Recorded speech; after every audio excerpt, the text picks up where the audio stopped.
Hello दोस्तों, नमस्कार। आपका हमारे यूट्यूब चैनल पर स्वागत है। आइए देखते हैं सीटेट, यूपीटेट एवं सुपरटेट से टीचिंग एप्टीट्यूड के क्वेश्चन जो परीक्षा में पूछे जाते हैं। चलिए शुरू करते हैं। सामाजिक समायोजन का कठिन काल कहा जाता है। बाल्यावस्था के बाद के चरण को, पूर्ण किशोरावस्था को लड़कियों एवं लड़कों दोनों के संदर्भ में है, किशोरावस्था को या इनमें से कोई नहीं। तो सामाजिक समायोजन का कठिन काल पूर्व किशोरावस्था को, जिसमें लड़कियां और लड़कों दोनों के संदर्भ में होता है। एक नवनियुक्त शिक्षक को कक्षा अपेक्षित सफलता प्राप्त करने के लिए क्या उपाय करना चाहिए? कठोर अनुशासनात्मक कार्रवाई, छात्रों से पूर्व परिचय तथा प्रत्याशाओं का आदान प्रदान, अन्य अध्यापकों के विषय में जानकारी प्राप्त करना तथा अपने ज्ञान का रोप गांठना। तो एक नवनियुक्त शिक्षक को कक्षा अपेक्षित सफलता प्राप्त करने के लिए जो है छात्रों से पूर्व परिचय तथा प्रत्याशाओं का आदान प्रदान करना चाहिए। राष्ट्रीय शिक्षा नीति के क्या उद्देश्य हैं? संपूर्ण शिक्षा तंत्र को नया रूप देना। यह काम शिक्षा कर हर स्तर पर होगा। शिक्षा को रोजगार से संबंध करना, या शिक्षा द्वारा समान अवसर या शिक्षा को डिग्री से विच्छेदित करना। तो राष्ट्रीय शिक्षा नीति का उद्देश्य जो है संपूर्ण शिक्षा तंत्र को नया रूप देना। आपको अध्यापक कार्य क्यों पसंद है? आप लोग बताइए। बच्चे अध्यापक के समान सामने शैतानी नहीं करते हैं। आपके माँ बाप ने आपको बताया कि यह सम्मानजनक व्यवसाय है, आपको इसमें रुचि है या इनमें से कोई नहीं। तो आपको अध्यापक कार्य क्यों पसंद है? क्योंकि आपको इसमें रुचि है।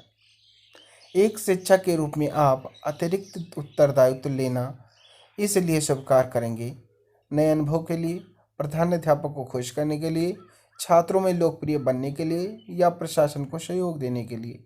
तो एक शिक्षक के रूप में आप अतिरिक्त उत्तरदायित्व लेना इसलिए स्वीकार करेंगे, इससे प्रशासन को सहयोग देने के लिए आप इसका उत्तरदायित्व लेंगे, जिससे आप मतलब प्रशासन को सहयोग मिल सके। इसलिए ऑप्शन डी आपका सही आंसर हो जाएगा। आपकी राय में छोटे बच्चों को कितनी आयु में स्कूल भेजना चाहिए? जब बच्चा बोलने लगे, जब बच्चे में पढ़ने की रुचि पैदा हो जाए, जब बच्चा 5 वर्ष से अधिक आयु का हो जाए, या 3 वर्ष की आयु के बाद। तो आपकी राय में छोटे बच्चों को कितनी आयु में स्कूल भेजना चाहिए? तो यह 3 वर्ष की आयु में विद्यालय भेजना चाहिए।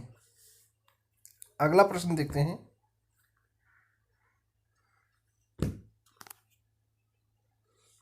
अध्यापक का वास्तविक लाभ तब होगा जब शिक्षक गृह कार्य की नियमित जांच करे और छात्रों को तदनुसार अंक दे, छात्रों को उनकी गलतियों का रिकॉर्ड रखे ताकि ज़रूरत पड़ने पर उनके माँ बाप के सामने रिकॉर्ड पेश कर सके, या छात्रों को उनकी गलतियाँ बताता रहे, या इनमें से कोई नहीं। तो अध्यापक का वास्तविक लाभ तब होगा जब शिक्षक गृह कार्य की नियमित जांच करे और छात्रों को उनकी गलतियाँ समय समय पर बताता रहे। इसलिए ऑप्शन सी आपका सही आंसर हो जाएगा।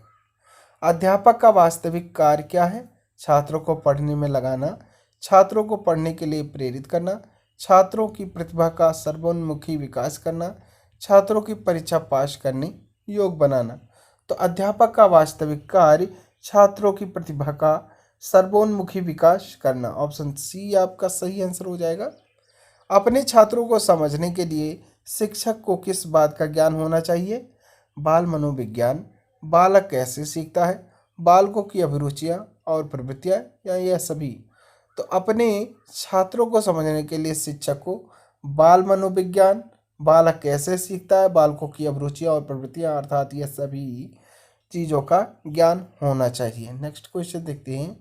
यदि किसी शिक्षक को मनोविज्ञान का ज्ञान न हो तो वह छात्रों के विकास हेतु अनुकूल परिस्थितियां पैदा नहीं कर पाएगा, या फिर छात्रों के मन की बात जान नहीं सकेगा, या पाठ्य विषय को मनोविज्ञान के साथ जोड़ नहीं पाएगा, या फिर छात्रों की प्रतिभा का मूल्यांकन नहीं कर पाएगा। तो यदि किसी शिक्षक को मनोविज्ञान का ज्ञान न हो तो वह छात्रों के विकास हेतु अनुकूल परिस्थितियां पैदा नहीं कर पाएगा। ऑप्शन ए आपका सही आंसर हो जाएगा। चुपचाप पढ़ने की विधि से बोध क्षमता बढ़ती है, बेहतर होता है, समय बर्बाद नहीं होता, या इनमें से कोई नहीं। तो चुपचाप पढ़ने से बोध क्षमता बढ़ती है। ऑप्शन ए आपका सही आंसर हो जाएगा। शिक्षक अक्सर छात्रों का टेस्ट लिया करते हैं, इससे उन्हें छात्रों द्वारा की जा रही प्रगति का अनुमान होता रहता है। सही बात है। छात्र लगातार काम में लगे रहते हैं। सही है यह भी। आगे की पढ़ाई की योजना बनाने में मदद मिलती है। बिल्कुल सही। अर्थात शिक्षक अक्सर छात्रों का टेस्ट लिया करते, इससे यह सभी जो है फायदे मिलते रहते हैं। ऑप्शन डी आपका सही आंसर हो जाएगा। प्रधानाध्यापक अपना कार्य बेहतर ढंग से कर सकेगा यदि स्कूल में आम राय से काम करेगा। वह अध्यापकों के सहयोग व उनके सहमति से निर्णय करेगा। वह अनुशासन को सबसे अधिक महत्व देगा। वह हर समस्या का समाधान ढूंढने के लिए अध्यापकों की बैठक बुलाएगा। तो प्रधानाध्यापक अपना कार्य बेहतर ढंग से कर सकेगा यदि वह अध्यापकों के सहयोग व उनकी सहमति से निर्णय करेगा। ऑप्शन बी आपका सही आंसर हो जाएगा। निम्नलिखित में कौन सा बुद्धि का लक्षण नहीं है? यह जन्मजात होता है, यह लक्षण है बिल्कुल। यह मनुष्य को सीखने में सहायता करती है, बिल्कुल। बुद्धि मनुष्य को सीखने में सहायता करती है। यह अर्जित की जा सकती है, बिल्कुल। बुद्धि को अर्जित किया जा सकता है, दूसरों से आप ले सकते हैं, उसको पढ़ेंगे, उसको सिखाएंगे तो सीखा जा सकता है।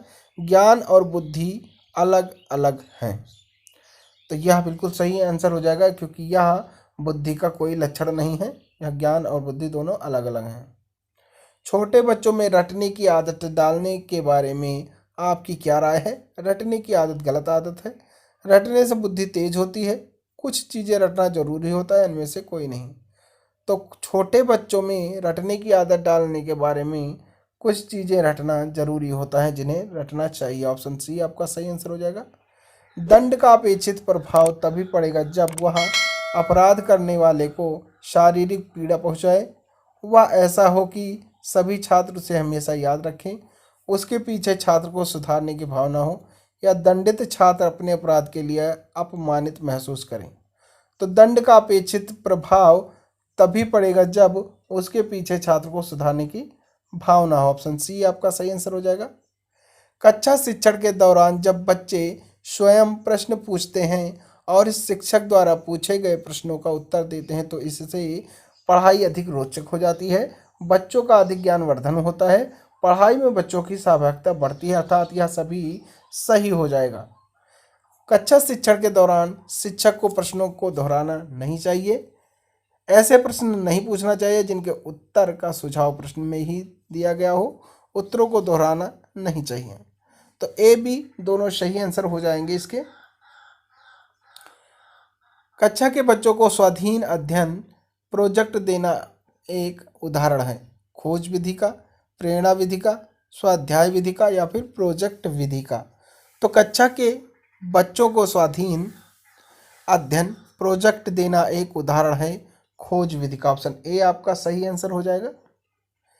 छात्रों को गृह कार्य दिया जाए वह पढ़ाए गए पाठ पर आधारित होना चाहिए, पहले पढ़े गए पाठ पर आधारित ज्ञान को बढ़ाने वाला होना चाहिए, या पूर्व ज्ञान पर आधारित और उसे दोहराने वाला होना चाहिए, अर्थात या फिर यह सभी।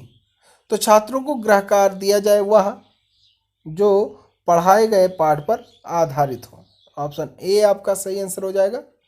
समझदार छात्र परिस्थितियों का सामना करते हैं, अपने आप को परिस्थितियों के अनुकूल ढाल लेते हैं, परिस्थितियों को महत्व नहीं देते, या फिर परिस्थितियों को अपने अनुकूल बनाने की कोशिश करते हैं। तो समझदार छात्र जो होते हैं वह अपने आप को परिस्थितियों के अनुकूल ढाल लेते हैं। ऑप्शन बी आपका सही आंसर हो जाएगा। शिक्षण की सबसे कमजोर विधि कौन सी है? संवाद विधि, दृश्य श्रव्य विधि, प्रोजेक्ट विधि, या फिर पाठ्य पुस्तक विधि। तो शिक्षण की सबसे कमजोर विधि जो मानी गई वह पाठ्य पुस्तक विधि मानी गई है। ऑप्शन डी आपका सही आंसर हो जाएगा। किसके व्यवहार का छात्रों पर अधिक प्रभाव पड़ता है? प्रधानाध्यापक के, ट्यूटर के, अध्यापक के, या फिर राजनेता के? तो अध्यापक के व्यवहार का छात्रों पर अधिक प्रभाव पड़ता है। ऑप्शन सी आपका सही आंसर हो जाएगा। किस विधि से छात्र सबसे अधिक और अच्छी तरह सीखते हैं? देखकर, स्वयं करके, सुनकर या फिर पढ़कर। तो स्वयं करके जो विधि होती है वह छात्रों सबसे अधिक और अच्छी तरह सीखते हैं। छात्र जो लिखित कार्य करते हैं उसे शिक्षक को कब जांचना चाहिए? जब शिक्षक को खाली समय मिले, अगले सप्ताह के दौरान, सप्ताह के अंत में रविवार को, लिखित कार्य पूरा होने से तुरंत बाद। तो छात्र जो लिखित कार्य करते हैं उसे शिक्षक को लिखित कार्य पूरा होने के तुरंत बाद ही जांचना चाहिए, यानी चेक करना चाहिए। इसलिए ऑप्शन डी आपका सही आंसर हो जाएगा। कक्षा शिक्षण में छात्रों की रुचि बनाए रखने के लिए अध्यापक को क्या करना चाहिए? यथार्थ जीवन के उदाहरणों का भरपूर प्रयोग, छात्रों को चर्चा का भरपूर अवसर देना, शिक्षण सामग्री का खूब प्रयोग, अर्थात ये सभी आपके सही आंसर हो जाएंगे। शिक्षण के अनेक विधियों का प्रयोग क्यों उपयोगी है? शिक्षण को सुबोध बनाने के लिए उपयोगी, बिल्कुल सही। विद्यार्थियों का ध्यान आकृष्ट करने के लिए, बिल्कुल सही।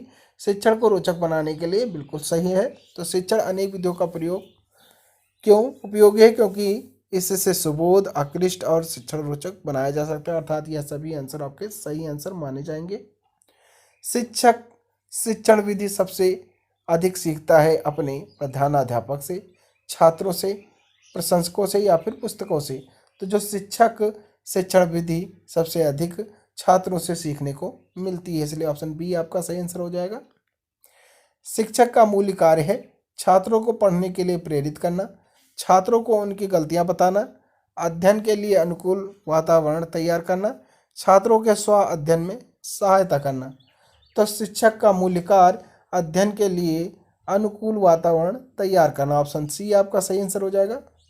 अभिप्रेरण एक भौतिक अवस्था है, सहज अवस्था है, नैसर्गिक अवस्था है या फिर मनोवैज्ञानिक अवस्था है? तो अभिप्रेरण एक मनोवैज्ञानिक अवस्था है, ऑप्शन डी आपका सही आंसर हो जाएगा। बच्चों में स्व अनुशासन की भावना किस प्रकार पैदा की जा सकती है?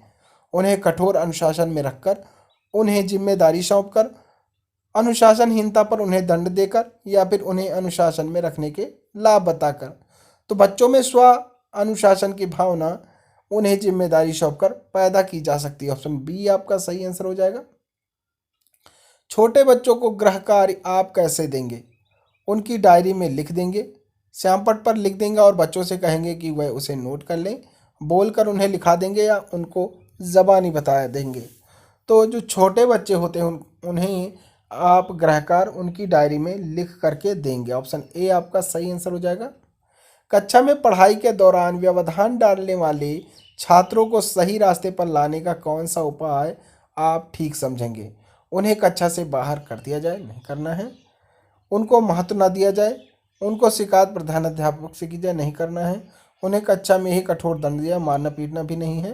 तो जो सटीक आंसर दिख रहा है वह उनको महत्व ना दिया जाए, उनको थोड़ा सा इग्नोर कर दिया जाए, तो बच्चे अपने सही रास्ते पर आ जाएंगे। शिक्षक के रूप में किसी छात्र के किस व्यवहार को आप सबसे गंभीर मानेंगे?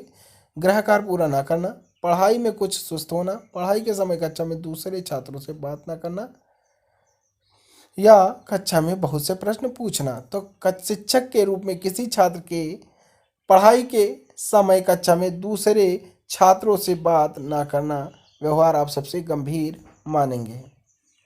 मान लीजिए कि कोई व्यक्ति आपके दृष्टिकोण से सहमत नहीं होता, तो ऐसी हालत में आप क्या करेंगे? उसके सामने अपने दृष्टिकोण का औचित्य प्रस्तुत करेंगे, उसके साथ रूखा व्यवहार करेंगे, उसे अपना विरोधी मान लेंगे या फिर उस व्यक्ति से बात करना पसंद नहीं करेंगे। तो कोई व्यक्ति आपके दृष्टिकोण से सहमत नहीं होता तो ऐसी स्थिति में आप उसके सामने अपने दृष्टिकोण का औचित्य प्रस्तुत करेंगे, ऑप्शन ए आपका सही आंसर हो जाएगा। कक्षा शिक्षण के दौरान छात्र प्रश्न पूछते और प्रश्नों का उत्तर देते हैं। इस विधि से अध्यापक को पता लगता है कि वह छात्र पाठ को कितना समझ रहे हैं। छात्रों में आत्मविश्वास पैदा होता है, छात्रों को अपनी बात ठीक ढंग से पूछने का प्रशिक्षण मिलता है। अर्थात नेक्स्ट, यह सभी, तो इसका जो आंसर हो जाएगा यह सभी हो जाएगा। ज्ञान पाठ के लिए हार्वर्ड की 5 चरण वाली प्रणाली का प्रयोग किया जाता है, ऑप्शन बी आपका सही आंसर हो जाएगा। शिक्षा की प्रयोगात्मक विधि का प्रयोग सभी विषयों के शिक्षण के लिए किया जा सकता है।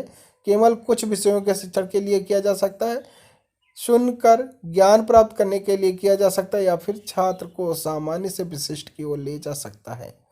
तो शिक्षा की प्रयोगात्मक विधि का प्रयोग सभी विषयों के शिक्षण के लिए किया जा सकता है। ऑप्शन ए आपका सही आंसर हो जाएगा। बुनियादी शिक्षा का आधार मनोवैज्ञानिक है, क्योंकि इसमें पाठ्य विषयों की अपेक्षा छात्र को प्रधानता दी जाती है। इसमें शिक्षा का आधार आर्थिक है। इसमें ज्ञानेंद्रियों की शिक्षा दी जाती है। इसमें हस्तशिल्प को प्रधानता दी जाती है। तो बुनियादी शिक्षा का आधार मनोवैज्ञानिक है, क्योंकि इसमें पाठ्य विषयों की अपेक्षा छात्र को प्रधानता दी जाती है। ऑप्शन ए आपका सही आंसर हो जाएगा। शिक्षण की ह्यूरिस्टिक विधि का प्रवर्तक कौन था? तो इसके प्रवर्तक प्रोफेसर अर्नस्टांग थे। ऑप्शन सी आपका सही आंसर हो जाएगा। तो thanks for watching my video. अगर आपको हमारा यह वीडियो पसंद आया हो तो प्लीज़ इसे लाइक शेयर कमेंट जरूर करें, और चैनल पर नए हैं तो सब्सक्राइब करना मत भूलें। तो आज के लिए बस इतना ही। Thank you. जय हिंद, जय भारत।